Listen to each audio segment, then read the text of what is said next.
Hello students, आज के class में हम लोग क्या स्टडी करेंगे? Electric potential energy. इससे पहले आप लोग क्या पढ़ चुके हैं? चार्ज पढ़ चुके हैं, कूलम्ब्स फोर्स पढ़ चुके हैं और अच्छा खासा न्यूमेरिकल डिस्कशन के साथ हम लोगों ने स्टडी किया है।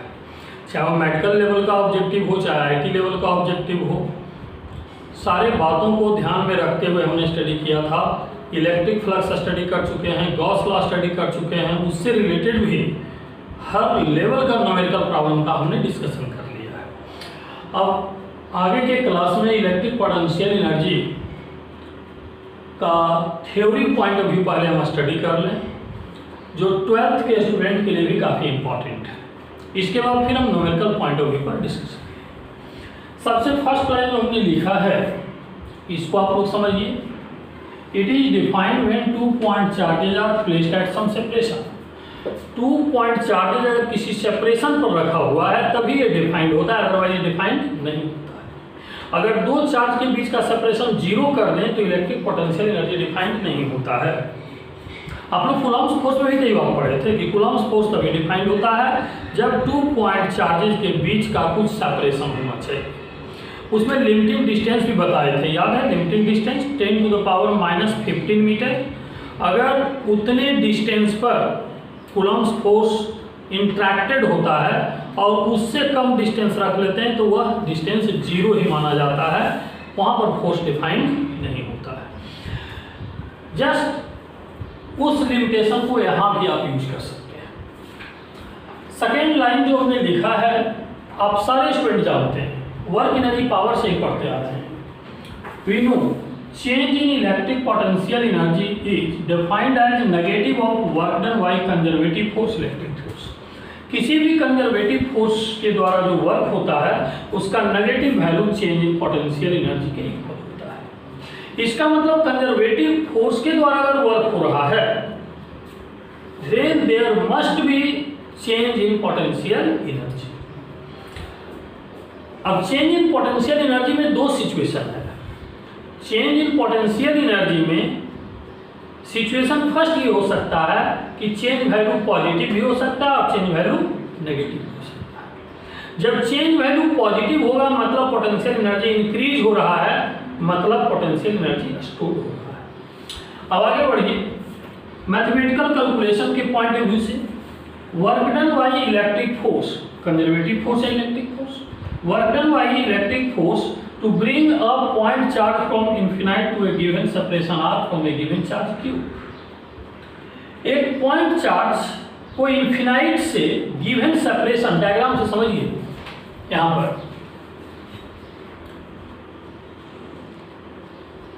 ये पॉइंट चार्ज है,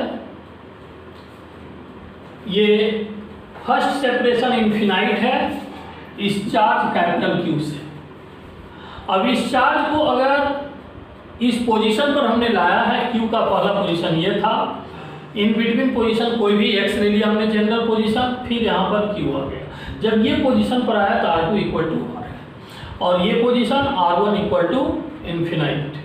अब यहाँ से यहाँ तक ले जाएंगे तो फोर्स ऑफ रिपल्सन इधर लगेगा, फोर्स ऑफ रिपल्सन इधर होगा और आप डिस्प्लेसमेंट इधर दे रहे हो। आपके डिस्प्लेसमेंट देने से x का वैल्यू डिक्रीज कर रहा है, आपके डिस्प्लेसमेंट देने से x का वैल्यू डिक्रीज कर रहा है। और आप समझते हैं कि x डिक्रीज करने से dx का वैल्यू नेगेटिव होगा, x डिक्रीज करने से dx का वैल्यू नेगेटिव होगा। कोई भी वैल्यू इंक्रीज करता है तो dx पॉजिटिव होता है और जब x डिक्रीज कर रहा है तो dx नेगेटिव। वर्क डन का formula -f dx, force of displacement opposite direction में होता है तो -f dx होता है। लेकिन यहाँ dx नेगेटिव साइन है तो एक नेगेटिव साइन पुटअप करेंगे तो माइनस माइनस प्लस हो जाएगा, तो ये minus minus plus q/4πε0 x² dx, R1 से R2, तो R1 से R2 q/4πε0। यहाँ से देखिए ये बाहर हमने कर लिया कांस्टेंट टर्म को, x² ऊपर गया, -2 + 1 इंटीग्रेशन फार्मूला सारे लोग समझ रहे हैं। Initial value R1 equal to infinite, final value R2 equal to R। तो minus Q into Q 4πε0 1/x R1 से R2। तो work equal to minus Q into Q by 4πε0 1/R2 minus 1/R1। अब यहां से देखिए potential energy, change in potential energy equal to minus of work done equal to QQ by 4πε0 1/R2 minus 1/R1। R1 का value infinite put कर दिया, R2 का value R। तो potential energy Q into Q by 4πε0 R। थोड़ा सा यहाँ पर mind करें आप कि जब आप डेल्टा U लिखते हैं तो U2 माइनस U1 होता है। तो फर्स्ट पोजीशन यहाँ पर इन्फिनाइट वाला पोजीशन है और सेकेंड पोजीशन R सेपरेशन वाला है। इन्फिनाइट पर पोटेंशियल एनर्जी हम जीरो लेते हैं, क्योंकि इन्फिनाइट पर सेपरेशन, जब सेपरेशन इन्फिनाइट होता है तो पोटेंशियल एनर्जी का वैल्यू जीरो होता है। तो ये जीरो हो गया, तो R सेपरेशन पर जो एनर्जी है वही चेंज इन एनर्जी हो गया, इसलिए delta U equal to UR। मतलब R सेपरेशन पर जो एनर्जी है वही डेल्टा U होगा। अब यहाँ पर ये फार्मूला जब हमने प्रूफ किया, इस फार्मूला के प्रूफ में मेन बातें क्या है कि R इक्वल टू इन्फिनाइट पर पोटेंशियल एनर्जी का वैल्यू जीरो होगा, और जब R का वैल्यू जीरो होगा तो पोटेंशियल एनर्जी डिफाइंड नहीं होगा, potential energy not defined. R zero होगा तो पोटेंशियल एनर्जी डिफाइंड नहीं होगा।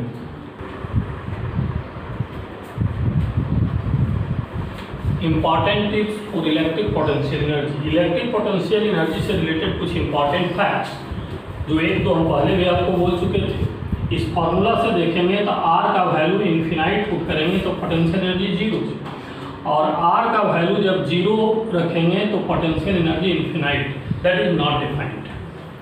For opposite nature of charge, एक पॉजिटिव चार्ज होगा और एक नेगेटिव चार्ज होगा, तो ये पोटेंशियल एनर्जी नेगेटिव हो जाएगा, और दोनों नेगेटिव होगा और दोनों पॉजिटिव होगा तो पोटेंशियल एनर्जी पॉजिटिव होगा। अब यहाँ से आगे हम लोग कंसीडर करें एक बात और, पोटेंशियल एनर्जी का नेगेटिव होना क्या इंडिकेट कर रहा है? एक प्लस है और एक माइनस है, तभी ना नेगेटिव हो रहा है। मतलब अट्रैक्शन नेचर का फोर्स लग रहा है, और ये ग्रेविटेशन में भी हमने आपको समझाया था। और अगर दोनों प्लस प्लस रहा या दोनों माइनस माइनस रहा तो पोटेंशियल एनर्जी पॉजिटिव होगा। पॉजिटिव पोटेंशियल एनर्जी मतलब nature of force is repulsion, negative potential energy means nature of force is attraction. तो यहाँ से आप ये भी डिसाइड कर सकते हैं, negative value of potential energy means attractive force,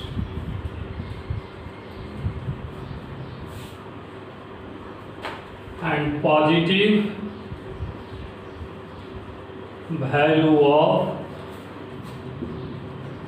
potential energy means repulsive force।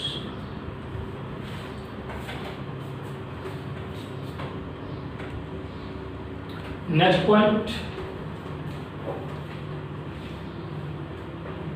Potential energy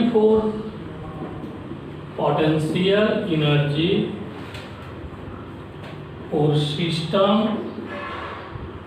of point charges more than 2। अगर दो से ज़्यादा सिस्टम ऑफ पॉइंट चार्ज है तब पोटेंशियल एनर्जी का कैलकुलेशन कैसे करें? Let us consider 3 point charges on the 3 corners of the triangle. अब ट्रायंगल में आप कंसीडर कर लो कि इक्विलैटरल ट्रायंगल है तो साइड लेंथ तीनों इक्वल होगा। अगर इक्विलैटरल ट्रायंगल नहीं होगा तो साइड लेंथ अलग अलग होगा। यहाँ पर भी चार्ज Q हमने रखा, यहाँ पर भी Q रखा, यहाँ पर भी Q रखा। अब इस प्रत्येक दो चार्ज का सेपरेशन स्मॉल लेटर है, इसको अगर हम लोग ए कंसीडर कर लें, इसको बी कंसीडर कर लें, इसको सी कंसीडर कर लें, तो इसका पोटेंशियल एनर्जी क्या लिखेंगे? इस सिस्टम का पोटेंशियल एनर्जी जब भी हम डिफाइन करते हैं तो पेयर ऑफ चार्ज के लिए डिफाइन करते हैं। मतलब दो ही चार्ज एक साथ हम सोचेंगे, तीन एक साथ नहीं सोचेंगे। बट अगर 3 चार्जेज यहाँ पर प्रेजेंट है ही, तब हम क्या करेंगे? अगर 3 चार्जेज प्रेजेंट है तो हम बारी बारी से 2 का कंसीडरेशन एक साथ करेंगे। अब जैसे ए और बी पर रखे हुए चार्ज को एक साथ सोचेंगे, बी और सी पर रखे हुए चार्ज को एक साथ सोचेंगे, फिर ए और सी पर रखे हुए चार्ज को एक साथ सोचेंगे। तो पोटेंशियल एनर्जी का वैल्यू हो जाएगा Q into Q by 4 pi epsilon not A, first pair के लिए हो गया। फिर उसी तरीके से दूसरे पेयर के लिए लिखेंगे, फिर तीसरे पेयर के लिए लिखेंगे। यहाँ पर चूंकि प्रत्येक पेयर के बीच का सेपरेशन इक्वल है, इसलिए आप डायरेक्ट भी लिख सकते थे 3q² by 4 pi epsilon not a. लेकिन अगर सेपरेशन इक्वल नहीं होता, सबका अलग अलग होता, तो फिर ये अलग अलग सेपरेशन R1 R2 R3 इस तरीके से मिलते। तो ये पोटेंशियल एनर्जी का तरीका हो गया अगर मोर देन 2 पॉइंट चार्जेज है तब। अगर मान लो कि 3 पॉइंट चार्जेज के बजाय 4 पॉइंट चार्जेज होता, तो फिर नंबर ऑफ पेयर चेंज होगा, नंबर ऑफ पेयर ज़्यादा होगा और पोटेंशियल एनर्जी फिर उसी तरीके से लिखेंगे। लेट अस कंसीडर एक स्क्वायर है, ये स्क्वायर पर यहाँ पर चार्ज प्लस क्यू, यहाँ पर चार्ज प्लस क्यू, यहाँ पर माइनस क्यू, यहाँ पर माइनस क्यू, और इसका पोटेंशियल एनर्जी हमें राइट करना है। तो अब देखिए इसका पोटेंशियल एनर्जी राइट करना है तो बारी बारी से आप सोचिए, नेमिंग कुछ कर दीजिए A B C and D. तो टोटल पोटेंशियल एनर्जी जो सिस्टम का होगा वो पेयर ए बी का होगा, फिर पेयर ए डी का होगा, फिर पेयर ए सी का होगा, फिर पेयर बी डी का होगा। ये 4 पेयर। और देखिए तो कोई पेयर है पॉसिबल क्या? अच्छे से आप पूछ लीजिए। इसका इसके साथ पेयर, इसका इसके साथ पेयर, इसका इसके साथ पेयर, 3 पेयर हो गया। ए का डी के साथ, ए का डी के साथ, ए का बी के साथ और ए का सी के साथ, और फिर हमने लिया बी का डी के साथ। क्या बी का सी के साथ पॉसिबल है या नहीं? क्यों? बी और सी भी तो एक अलग पेयर बना रहा है। यहां पर देखिए तो बी सी पेयर कहीं पर आया। तो फिर आप देखें potential energy of B C pair, जैसे बी डी पेयर हुआ वैसे बी सी पेयर होगा, लेकिन बी ए पेयर नहीं आप लिखेंगे। क्यों? जब बी ए पेयर लिखेंगे तो ए बी और बी ए सेम हो जाएगा। और अब किसी के साथ देखें कोई और पेयर पॉसिबल है क्या? सी का पेयर ए के साथ है, सी का पेयर डी के साथ कहीं नहीं दिख रहा है, और सी का पेयर बी के साथ तो दिख रहा है। तो अब सी का पेयर चेक करें तो सी डी पेयर का होगा। सी डी पेयर का हम लेंगे लेकिन सी बी का नहीं लेंगे। क्यों? तो बी सी से आइडेंटिकल हो जाएगा। सी ए पेयर हम लोग कहीं कंसीडर कर चुके हैं, ए सी और सी ए एक ही हो गया। अब देखिए टोटल 6 पेयर होगा। अब जैसे number of point charges corner पर बढ़ता जाएगा, ये 4 है, 5 6 7, वैसे वैसे मुश्किल हालात हमारे साथ क्या होगा? पेयर का डिसीजन। लेकिन फिजिक्स के कंसीडरेशन में 3 और 4 पॉइंट चार्जेज ही मैक्सिमम टाइम दिया जाता है, और जितने भी चार्जेज होंगे आपको सावधानी से टोटल पेयर का कॉम्बिनेशन लेना होगा। अब आप ये बात समझिए, पेयर को जब कंबाइंड करेंगे तो आपको ध्यान क्या रखना है? 1 पॉइंट चार्ज लीजिए और बाकी सभी से देख लीजिए, फिर दूसरा लीजिए, फिर सभी से देख लीजिए, फिर तीसरा लीजिए, सभी से देख लीजिए, और उसमें ध्यान रखिए कि जो आइडेंटिकल आ रहा है उसको हटा दीजिए। अब देखिए तो प्रत्येक का आप क्या लिखेंगे? ए और बी का, ए और B Q by 4 pi epsilon not A, negative sign होगा। फिर ए डी का आप क्या लिखेंगे? यहां भी negative sign, Q by 4 pi epsilon not A. फिर ए सी का क्या लिखेंगे आप? ए सी का plus Q square by 4 pi epsilon not, distance कितना हो जाएगा √2a। अब BD का आप क्या लिखेंगे, B से D, यहां भी प्लस साइन हो जाएगा, Q square by 4 pi epsilon not √2a। फिर BC का आप क्या लिखेंगे, BC माइनस, BC का हो जाएगा minus Q by 4 pi epsilon not a। फिर किसका हो गया CD का, तो CD का क्या लिखेंगे minus Q by 4 pi epsilon not a। अब देखिए minus Q by 4 pi epsilon not a कितने टाइम्स आया, 4 टाइम्स। इसको एक साथ कर दीजिए और ये दोनों अलग अलग वैल्यू है, दोनों को अलग फिर रखिए, तो ये टोटल वैल्यू आ गया 4 टाइम्स ये माइनस में और फिर ये प्लस में, जो आया यही हमारा आंसर है।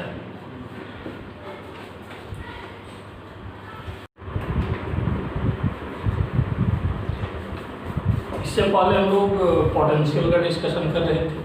पोटेंशियल का फार्मूला हमने आपको समझाया था, definition formula. Potential energy potential study करने के बाद नेक्स्ट स्टडी हमारा है calculation of potential due to multiple charges. Multiple charges due to 2 charges, 3 charges, 4 charges, ऐसा कुछ भी हो सकता है। पोटेंशियल का फार्मूला जो हमने स्टडी किया था वो ड्यू टू सिंगल चार्ज था, एक पॉइंट चार्ज के चलते पोटेंशियल किसी पॉइंट पर क्या होता है। अब हम लोग देखेंगे कि अगर चार्जेज मोर देन 1 है, 2, 3, 4, 5 कुछ भी है, तब कैसे कैलकुलेट करें। जैसे figure first, find potential at point O point पर पोटेंशियल कैलकुलेट करना है।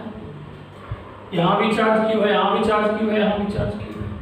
चूंकि पोटेंशियल स्केलर वैल्यू होता है, इस तरह का कैलकुलेशन हम इलेक्ट्रिक फील्ड में भी पढ़े थे। याद होगा आप लोगों को, आप लोगों ने स्टडी किया था कि electric field due to multiple charges, और ये क्या पढ़ रहे हैं electric potential due to multiple charges. तो यहाँ पर पोटेंशियल का स्केलर होने की वजह से हम प्रत्येक का पोटेंशियल O पॉइंट पर कैलकुलेट करेंगे और सबको ऐड कर देंगे। अब जैसे देखो O पॉइंट पर पोटेंशियल यहाँ का भी होगा, यहाँ का भी होगा और यहाँ का भी होगा, तो इस फिगर में क्या हो जाएगा K0 बाई OB, यहाँ से यहाँ तक का डिस्टेंस। फिर यहाँ पर क्या हो जाएगा K0 by OC plus K0 by OA। आपको पता है कि OA equal to OB equal to OC equal to A by √3 होता है। बस इस प्रॉब्लम का खासियत यही है, मैक्सिमम स्टूडेंट गलती यहाँ पर यही करेंगे कि ये वैल्यू नहीं याद नहीं होगा। अगर ये याद नहीं होगा तो फिर आप प्रूफ करके लाना पड़ेगा आपको। ऐसे ये इतना स्टैंडर्ड रिजल्ट है कि आप 11वीं क्लास से ही बार बार आपको समझाया जा रहा है कि ये वैल्यू याद रखें। अब यहाँ पर अगर ये वैल्यू होता है तो OB, OC और OA सब तो इक्वल वैल्यू है और सब किसके बराबर है भाई √3 का। तो ये वैल्यू पुटअप करने के बाद फिगर फर्स्ट में हमारा सॉल्यूशन क्या आ गया, आंसर क्या हो जाएगा, O पॉइंट पर पोटेंशियल 3 टाइम्स सेम वैल्यू है, तो 3 K0 बाई A बाई √3 कितना हो जाएगा 3√3 Q by 4 pi epsilon not A। Figure first का आंसर। फिगर सेकेंड का सॉल्यूशन कैसे करेंगे, फिर उसी तरीके का काम करेंगे। चारों का पोटेंशियल लिखेंगे, ऐड कर देंगे, इसको A, इसको B, इसको C, इसको D। तो V इज इक्वल टू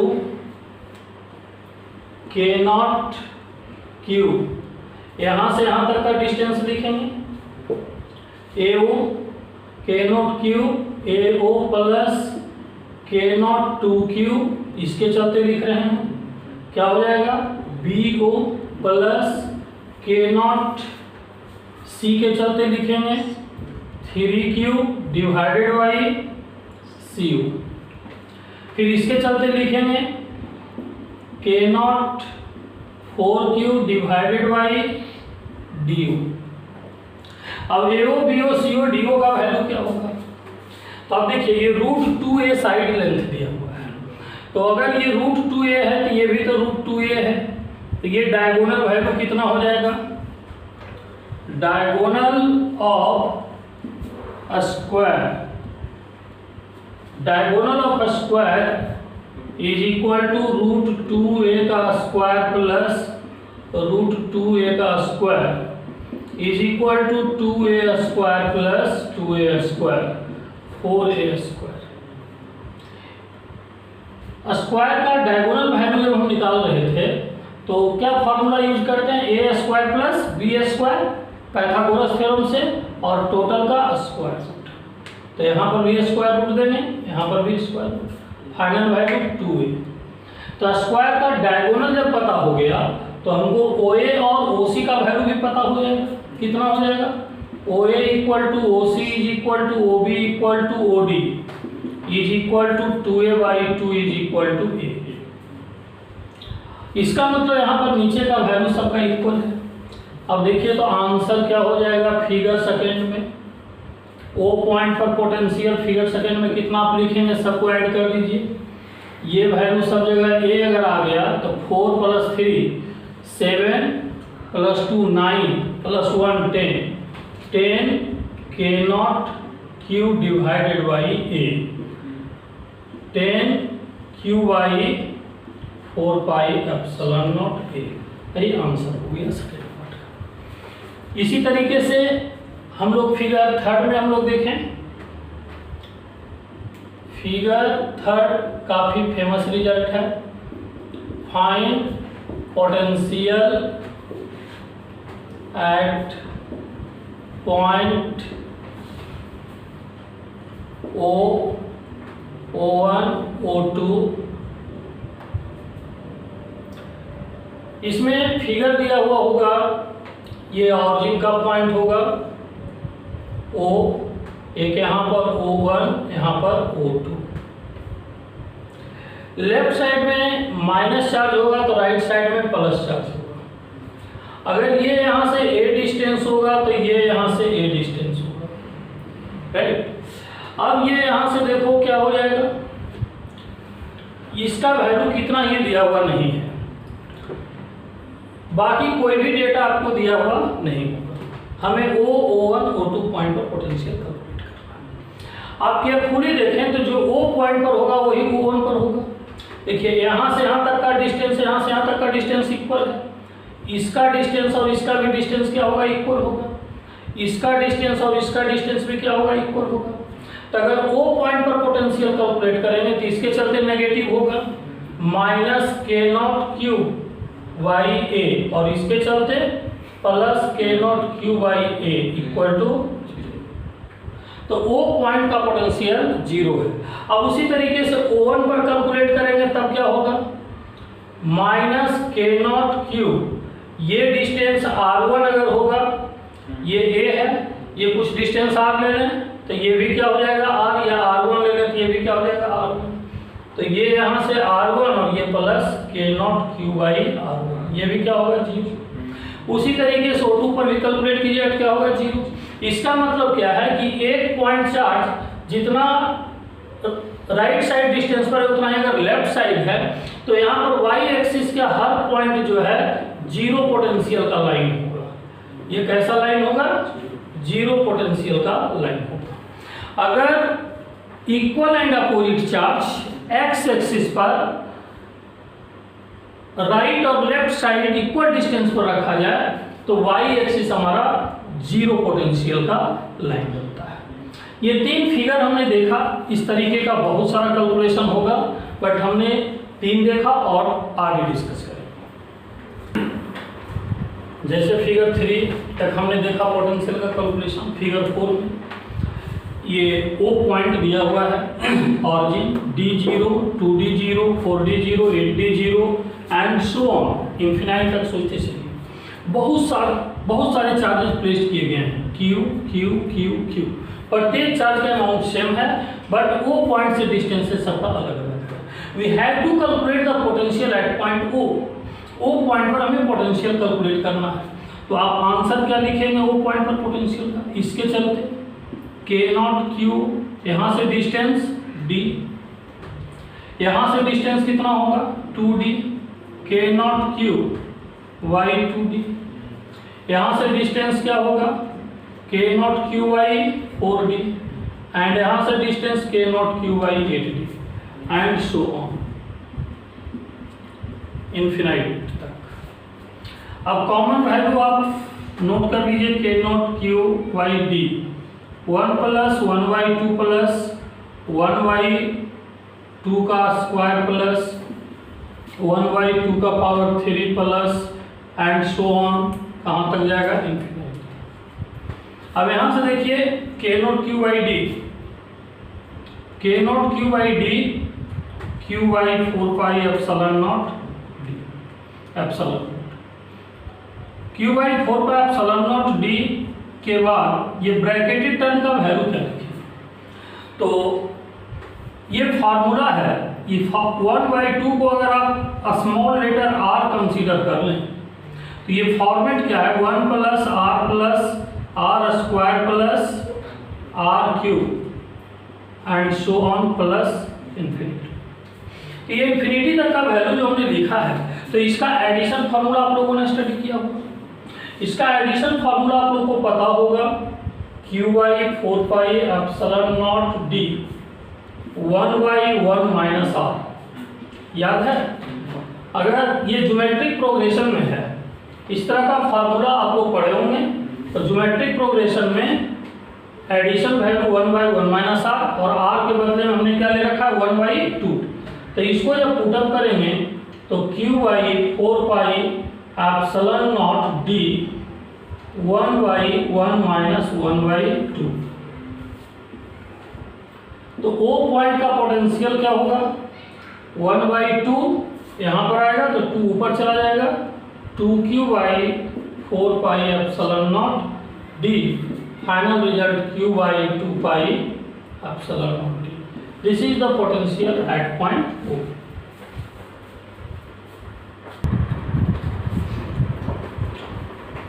चलिए अब आगे हम लोग देखते हैं electric potential due to ring.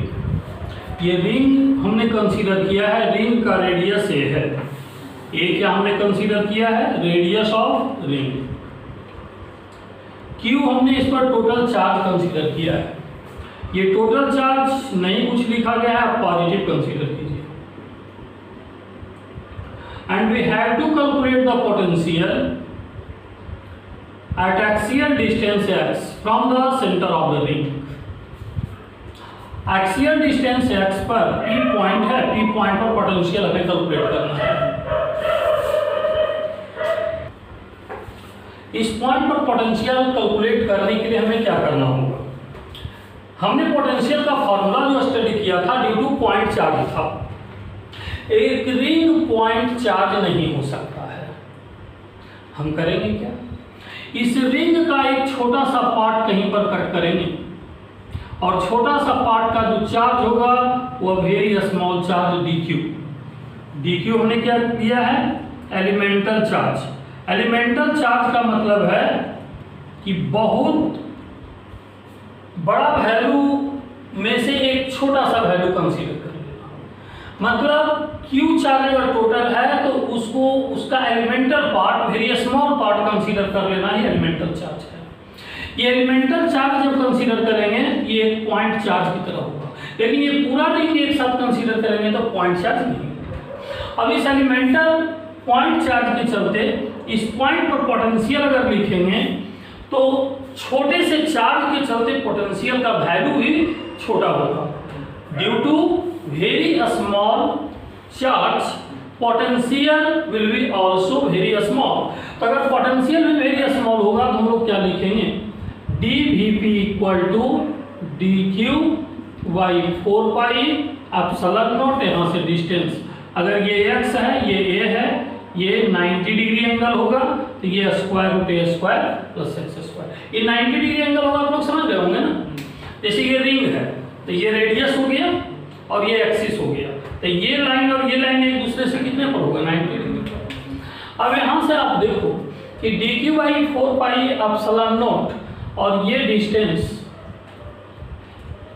इसको अगर स्मॉल लेटर r ले लें तो ये r हो गया।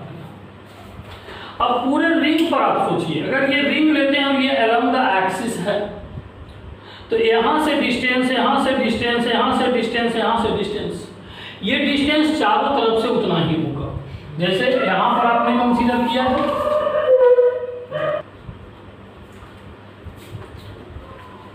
अब यहाँ से आप देखिए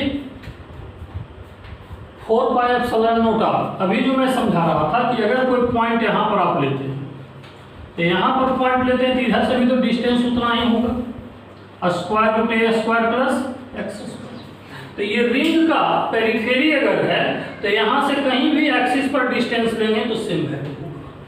तो इसका मतलब क्या है, ये कांस्टेंट है, ये भी कांस्टेंट है, तो टोटल वैल्यू इंटीग्रेशन करेंगे तो इंटीग्रेशन में कांस्टेंट को बाहर रखते हैं, dq का इंटीग्रेशन, dq ऐसा चार्ज, अगर टोटल चार्ज यहाँ पर लेंगे और टोटल को ऐड अप करेंगे तो क्या होगा, कैपिटल Q के बराबर, क्योंकि उसी Q का एक छोटा सा पार्ट हमने dq दिया था ना, तो सारे dq को आप ऐड अप करेंगे तो टोटल चार्ज Q के बराबर हो जाएगा।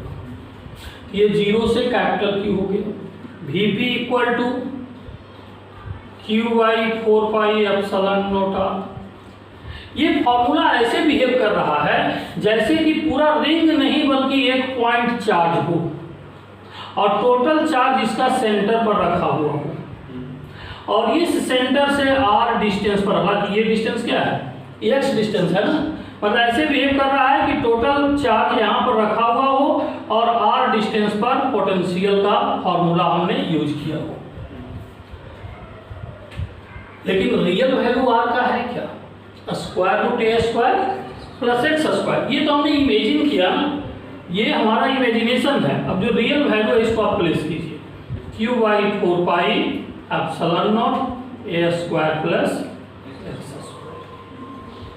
This is the potential due to ring. इसमें कुछ ऑब्जेक्टिव पॉइंट ऑफ व्यू से आप सोचें तो at the centre of the ring क्या हो जाएगा, at the centre of ring, ring के सेंटर पर x का वैल्यू 0 पुट करेंगे तो Vp equal to q by 4 pi epsilon not a square plus x square 0 का square, Vp q by 4 pi epsilon not a at the centre of the ring q by 4 pi epsilon not a. अब देखिए ring के centre पर आप imagine करें तो ऐसे behave कर रहा है कि ये प्लस चार्ज तो चारों तरफ से पेरिफेरी पर इसका फैला हुआ है, ए रिंग का रेडियस है,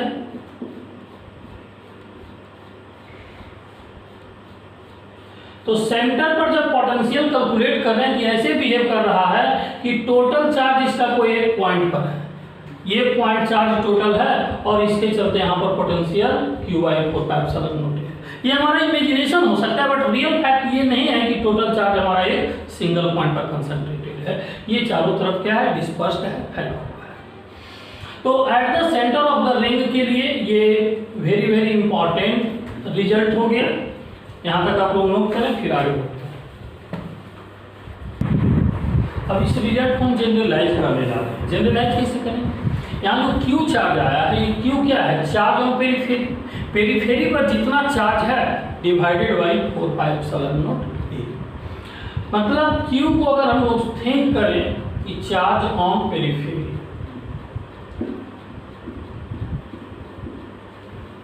चार्ज ऑन पेरिफेरी।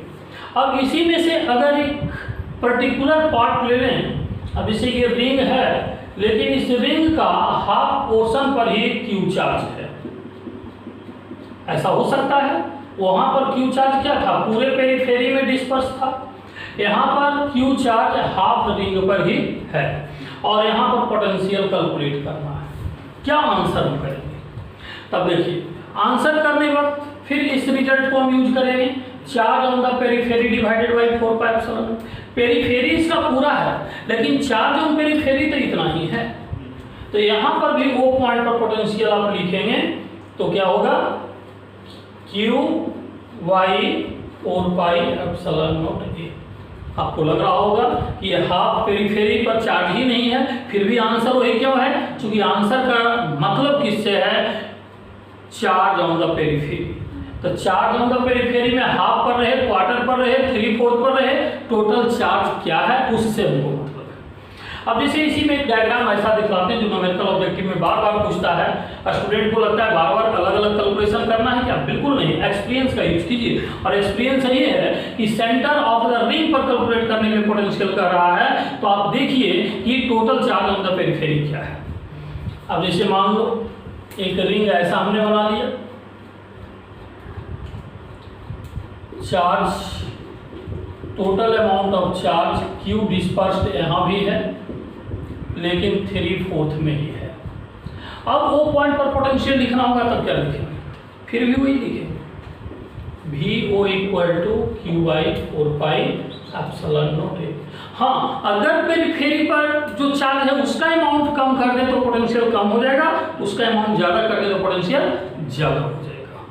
लेकिन पेरिफेरी के कितना पार्ट पर आप चार्ज कंसीडर कर रहे हैं ये इंपॉर्टेंट नहीं है, बल्कि पेरिफेरी पर टोटल चार्ज क्या कंसीडर कर रहे हैं ये इंपॉर्टेंट बात है। इसके बाद अभी जो हमने डिस्कशन किया है कि अलोंग द एक्सिस पोटेंशियल का वैल्यू ये है। अगर इसका ग्राफिकल डिस्कशन करना हो तब कैसे करेंगे? इसका ग्राफ प्लॉट करने वक्त बहुत सारे स्टूडेंट सोचते हैं कि एक्सपोनेंशियल ग्राफ होगा, रेक्टेंगुलर हाइपरबोला होगा, पैराबोला होगा। इस तरह का कोई ग्राफ हम लोग नहीं सोचेंगे। आप इसको इस तरीके से सोचिए, plot the Vx graph in the case of ring के केस में Vx ग्राफ हमें प्लॉट करना है। अब ये भी जो फॉर्मूला आपने स्टडी किया है Q/4πε0 a² + x²। अब यहां पर पुट कीजिए x का वैल्यू। आप देखिए रिंग के केस में दो पोजीशन हमारे लिए इंपॉर्टेंट है। एक तो रिंग के राइट साइड भी x हो सकता है और रिंग के लेफ्ट साइड भी x हो सकता है। राइट साइड अगर +x होगा तो लेफ्ट साइड क्या होगा? -x होगा। ये +x है तो ये -x है। अब यहाँ पर +x रखें तब भी वैल्यू ही है और -x रखें तब भी वैल्यू ही है। x का वैल्यू जितना कम होगा, कम से कम x का वैल्यू 0 होगा। x का वैल्यू मिनिमम रखेंगे, आई मीन 0 पुट करेंगे तो पोटेंशियल का वैल्यू मैक्सिमम होगा और ये मैक्सिमम पोटेंशियल Q/4πε0 a होगा जो इसके सेंटर पर होगा। x = 0 इसका सेंटर होता है। और x अगर इन्फिनाइट लेंगे तब क्या होगा? x अगर इन्फिनाइट लेंगे तो नीचे का वैल्यू इन्फिनाइट, तो पोटेंशियल का वैल्यू 0। अब देखिए इसका ग्राफ जब आप बनाएंगे ये इंडिकेट कर रहा है कि x = 0 पर पोटेंशियल का वैल्यू मैक्सिमम है और x = इन्फिनाइट पर पोटेंशियल का वैल्यू 0 है। और इसके बीच में जैसे जैसे x बढ़ेगा वैसे वैसे पोटेंशियल का वैल्यू क्या होगा? घटेगा। With increase of x the value of v will decrease. x increase करने के साथ पोटेंशियल का वैल्यू डिक्रीज करेगा। तो डिक्रीज करने के लिए ग्राफ का नेचर इस तरीके का होना चाहिए।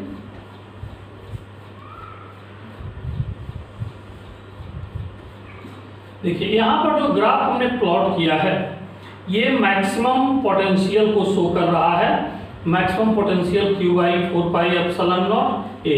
और ये ऐसा लग रहा है कि इन्फिनाइट पर जाकर पोटेंशियल 0 हो जाएगा, क्योंकि इन्फिनाइट हमें नहीं पता है कहाँ तक होगा, इसलिए यहाँ पर ऐसा फील होना चाहिए कि आगे जाकर 0 होगा, बट थोड़ा सा ग्राफ को अलग रखना है।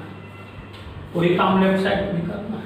तो ये हो गया Vx ग्राफ, पोटेंशियल इस एक्सिस पर दिखलाया और x हमारा इस एक्सिस पर है। नेक्स्ट हम लोग कंसीडर करते हैं कि 3 point charges on the corner of equilateral triangle रखा हुआ है और अगर इसी 3 पॉइंट चार्जेज को दूसरे बड़े साइज का इक्विलैटरल ट्रायंगल के कॉर्नर पर रिप्लेस कर दें इसमें पोटेंशियल एनर्जी इंक्रीज होगा या डिक्रीज होगा आप खुद सोच सकते हैं। जब ये सिस्टम था इनिशियली तो पोटेंशियल एनर्जी कितना है 3 into Q square by 4 pi epsilon not. लेकिन अगर साइड लेंथ अब 2 टाइम्स हो गया, अब पोटेंशियल एनर्जी फाइनल आप क्या लिखेंगे, तो 3 times Q square by 4 pi epsilon not 2a। देखिए पोटेंशियल एनर्जी क्या हो रहा है, डिक्रीज हो रहा है। तो अगर ये सिस्टम इनिशियल है और ये सिस्टम फाइनल है तो पोटेंशियल एनर्जी डिक्रीज कर रहा है। पोटेंशियल एनर्जी डिक्रीज कर रहा है, इसका मतलब change in potential energy UF minus U initial negative आ रहा है। क्या रहा है, delta U equal to UF minus U I equal to negative. अब अगर आपसे वर्क डन पूछा जाए इसमें वर्क कैसे कैलकुलेट करेंगे, क्योंकि work equal to minus delta U होता है, तो यहाँ पर minus U F minus U I, then work equal to U initial minus U final. Work equal to U initial minus U final. तो initial potential energy minus final potential energy जब आप करेंगे तो ये वर्क का calculation होगा। मतलब इस असेंबली से इस असेंबली में ले जाने में जो वर्क करना पड़ेगा वो इनिशियल माइनस फाइनल। इसका उल्टा सोचिए, अगर पहले से ये है और बाद में अगर ये हो गया तब क्या होगा, एनर्जी यहां से यहां पर जाएंगे तो यहां पर डिक्रीज कर रहा था, यहां पर इंक्रीज करेगा। कैलकुलेशन हमारा इसी तरीके से होगा, लेकिन फर्क क्या पड़ेगा, इनिशियल ये हो जाएगा और फाइनल ये हो जाएगा। उसके हिसाब से वर्क का साइन चेंज करेगा, न्यूमेरिकल वैल्यू में कोई फर्क नहीं पड़ेगा। इस तरह का क्वेश्चन खूब पूछा जाता है कि ये असेंबली है, हमने इक्विलैटरल ट्रायंगल दिया है, राइट, और ज़्यादातर इक्विलैटरल ट्रायंगल ही पूछा जाता है। यहाँ से इस असेंबली में ले गया, कितना वर्क हमें करना पड़ेगा, या एनर्जी कितना इंक्रीज करेगा, एनर्जी कितना डिक्रीज करेगा, ये क्वेश्चन बहुत फेमस है। अब आगे हम लोग बढ़ते हैं इलेक्ट्रिक पोटेंशियल पर। इलेक्ट्रिक पोटेंशियल एनर्जी के बाद नेक्स्ट टर्म हम लोग स्टडी करेंगे electric potential.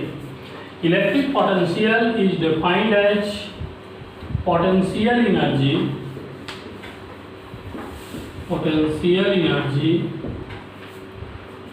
Per unit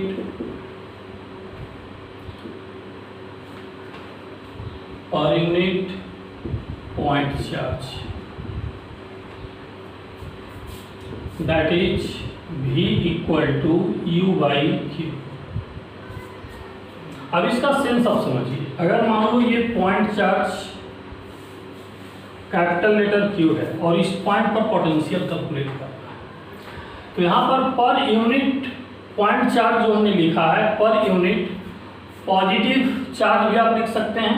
potential energy per unit point charge जब हम नहीं कुछ लिखें इसका मतलब क्या होना चाहिए, पॉजिटिव वैल्यू होना चाहिए।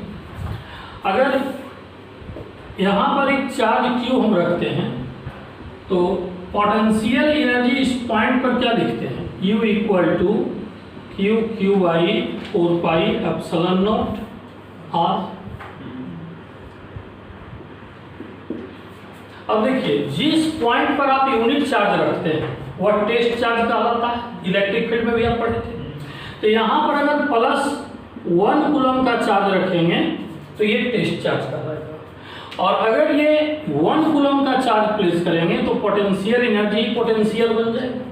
इसको आप ऐसे भी लिख सकते हैं V equal to U by Q, तो capital Q by Q 4 pi epsilon not R into Q से Q cancel out, V equal to Q by 4 pi epsilon not R। ये पोटेंशियल का कि electric potential Q by 4 pi epsilon not R, इसमें एक ही charge आता है, दूसरा charge नहीं होता है। ठीक उसी तरीके से जैसे इलेक्ट्रिक फील्ड में एक ही चार्ज होता है, दूसरा चार्ज पॉइंट चार्ज बना हुआ रहता है +1, जैसे यहाँ पर नहीं कुछ है तो आप बगल में सोचिए +1 कैरी होते जा रहा है, या तो ऐसे सोचिए कि ये डिवाइड होकर कैंसल आउट हो जा रहा है। तो ये पोटेंशियल का फार्मूला हो गया। अब देखिए जहाँ पर आपने यूनिट पॉजिटिव चार्ज कंसीडर किया है उस पॉइंट का ये पोटेंशियल हो गया है। इसके चलते यहाँ पर जब हमने कंसीडर किया तो इसका चार्ज हम डिवाइड में करेंगे और ये Q/4πε0 हो जाएगा। ये पोटेंशियल का फॉर्मूला हो गया। जैसे आपने पोटेंशियल एनर्जी में सोचा था वैसे यहाँ भी सोचेंगे कि R का वैल्यू 0 लेंगे तो ये डिफाइंड नहीं होगा, R का वैल्यू इन्फिनाइट लेंगे पोटेंशियल का वैल्यू 0। अब अगर 2 पॉइंट की बात करते हैं, लेट अस कंसीडर A से B। मान लो ये पॉइंट चार्ज Q यहाँ पर है A पर, और जिस पॉइंट पर पोटेंशियल लिख रहे हैं ये P पॉइंट है, और यहाँ से एक दूसरा पॉइंट कंसीडर कर लें, इसको P या बेहतर है B आप कंसीडर कीजिए, और इसको हमने C कंसीडर कर लिया। अब मान लो कि पहले चार्ज यहाँ पर था और अब इसको मूव करवा के हमने यहाँ पर पहुँचा दिया C पॉइंट। तो जब B पॉइंट का पोटेंशियल लिख रहे थे तब हमने क्या लिखा था, VB equal to U AB divided by Q। Potential energy A और B पेयर के बीच डिवाइडेड बाई Q। और जब C पर लिखेंगे तब क्या लिखेंगे, potential energy AC divided by Q। कोई प्रॉब्लम? अब यहाँ से आप देखें कि पोटेंशियल VB और C जो हमने लिखा है इसमें VB माइनस VC करें तब क्या हो जाएगा, A तो दोनों में कॉमन पॉइंट है ना, क्योंकि जिस चार्ज की वजह से आप कंसीडर करें उसको आपने फिक्स रखा है। तो यहाँ से आप देखिए UB minus UC divided by Q। ये हमने क्यों हटा दिया, इसलिए कि A यहाँ अंडरस्टूड है कि जब भी B पर पोटेंशियल एनर्जी की बात कर रहे हैं कि अकेले तो प्रोड्यूस नहीं कर रहा होगा, ये इसके साथ प्रोड्यूस कर रहा होगा, और जब C पर भी बात कर रहे हैं कि ये इसके साथ प्रोड्यूस कर रहा होगा। आप चाहें तो A को कैरी करते हुए चल सकते हैं, चाहें तो इसको छोड़ सकते हैं, लेकिन समझना वही है कि पोटेंशियल एनर्जी किसी चार्ज का अकेला का नहीं होता है, उसका किसी के साथ होता है। अब यहाँ से आप देखिए तो VB minus VC equal to ये हो गया, तो यहाँ से UB minus UC equal to Q VB minus VC। और change in potential energy equal to minus of work done होता है, minus of work done in moving from B to C। B से C तक move करवाने में जो work करना पड़ा है उसका माइनस। क्यों हमने माइनस लिया, क्योंकि कंजर्वेटिव के केस में पोटेंशियल एनर्जी और वर्क के बीच का रिलेशन विथ नेगेटिव साइन होता है।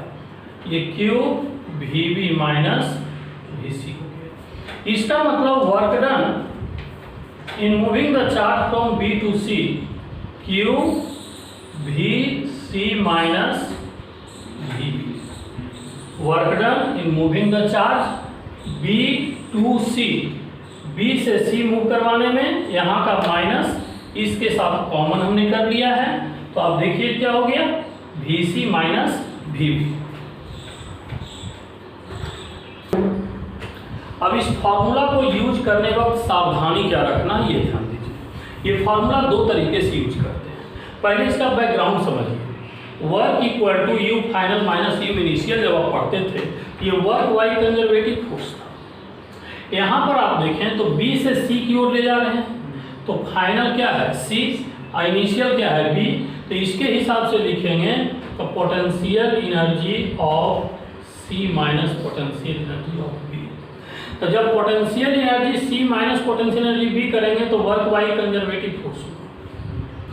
लेकिन वर्क डन बाई एजेंट जब लिखेंगे, एजेंट मतलब एक्सटर्नल इफेक्ट, तब क्या होगा, work done equal to potential energy initial minus potential energy final. और यहाँ पर जब आप ये लिखेंगे तो यहाँ इनिशियल क्या है, इनिशियल है B और फाइनल है C। ठीक है। अब यहाँ से आप देखें ये जो फार्मूला हमने यूज किया है, यहाँ पर B से C किया है, मतलब इनिशियल टू फाइनल किया है। तो इनिशियल टू फाइनल मतलब वर्क डन बाई एजेंट है, और जब हम फाइनल माइनस इनिशियल करेंगे तो वर्क बाई कंजर्वेटिव फोर्स होगा। आप लास्ट में इसको इस तरीके से दिमाग में रख सकते हैं कि वर्क बाई फोर्स, फोर्स के द्वारा जब वर्क कैलकुलेट करना होगा तो Q VV माइनस VC या VC माइनस VV, यही ना आपका कंफ्यूजन है। तो देखिए work done by conservative force में ये UC माइनस UV है, मतलब फाइनल माइनस इनिशियल है। तो यहाँ पर वर्क डन बाई फोर्स में जब फाइनल माइनस इनिशियल रखेंगे तो यहाँ पर वर्क डन बाई फोर्स में एक करेक्शन आप लोग देख लीजिए, ये जो मैं रेगुलर लिख रहा था यहाँ माइनस साइन हर जगह छुड़ा हुआ था, कैरी नहीं हो पाया था। क्योंकि आप ओरिजिनली वर्क इनर्जी चैप्टर से क्या जानते हैं, work equal to minus change in potential energy. तो ये माइनस जो कैरी नहीं हो सका था इसको अभी हमने ऐड किया है, minus UF minus U initial. तो यहाँ पर माइनस UC माइनस UV हो गया वर्क बाई कंजर्वेटिव फोर्स। और वर्क बाई एजेंट लिखेंगे तब फिर वही बात इससे उल्टा होगा, U initial minus U final, but minus sign यहाँ भी कैरी होगा, यहाँ माइनस UV माइनस UC। अब देखिए फाइनल रिजल्ट जो काफी इंपॉर्टेंट है, इस पर फोकस कीजिए। Work done by force equal to minus delta U, minus delta U minus UC minus UV। और माइनस UC माइनस UV जब आप लिखेंगे तो ये UV माइनस UC हो गया, Q VV माइनस VC। तो देखिए VV और VC में यहाँ पर VV इनिशियल पॉइंट हो गया और C फाइनल पॉइंट हो गया। आप ऐसे भी लिख सकते हैं work done by force equal to Q V initial minus V final. और जब एजेंट का लिखना पड़ेगा तब इससे उल्टा कर लेंगे, क्या Q V फाइनल माइनस